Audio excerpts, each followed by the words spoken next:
Episode 5 is about navigating the tricky waters that relationships are. And as most stories go, things change, people evolve.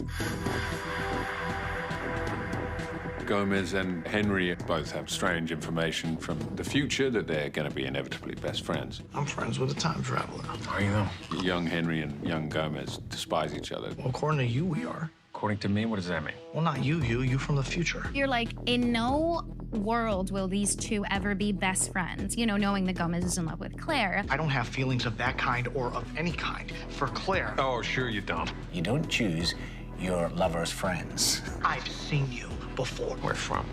If we had been having a pleasant drink, maybe I'd have told you. At the end of that, nothing progresses. I don't like him. How's he supposed to be my best friend if we don't like each other? Claire still prefers older Henry. Future you is awesome. Could you stop preferring me to my face? You know, he's the stable, thoughtful version. There's exactly one of me in the world, and I'm coming second. And young Henry's the dumber version of himself. Thank you for the feedback. She thinks he needs to be better. Claire is introducing Henry to her family. There it is. So this is the young man in question, is that right? It's a big step for them, particularly as both of them know that further down the line they will be married. You're a librarian. Yes. So what are your long-term plans? There's certainly a kind of will for her family to accept him. Oh, is that the meadow? Yeah. And in the woods, there's a clearing where we're gonna meet. She takes Henry 28. Smaller than I thought. But then I suppose everything's bigger when you're little.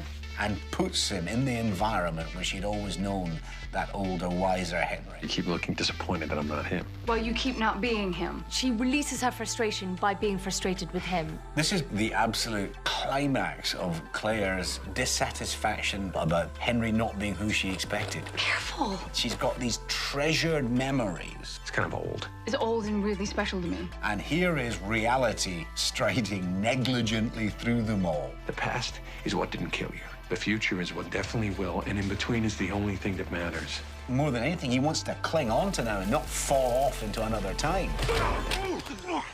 Suddenly, he time travels back to the biker bar and gets the shit kicked out of him.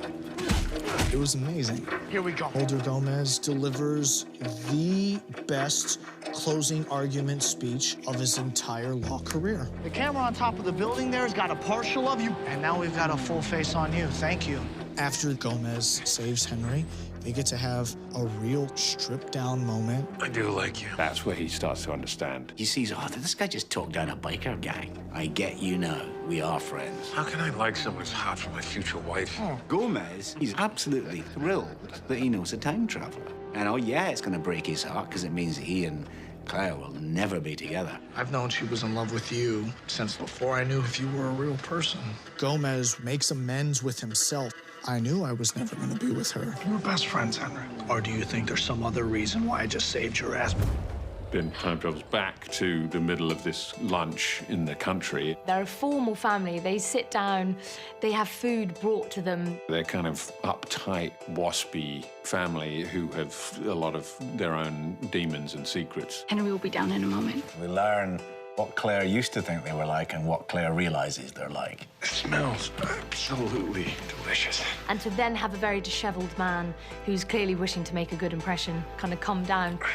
You're bleeding. Oh, sorry. Lucille, the mother, she's a rather vague, slightly depressed person at times, but tremendously proud of her children. The cellist and the artist. I'm an art student, Mom. Henry was going to pass with flying colours and he wasn't going to time travel. Do you know what I've had enough of? Everything. And then it all kind of culminates to a point of Claire erupting. Your daughter is a hairdresser, and she is perfectly happy about it.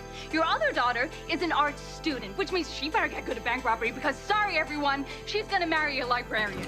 Thank you for the fucking soup. Henry finally sees Where's she going? the drawing that young Claire did, She's looking for me.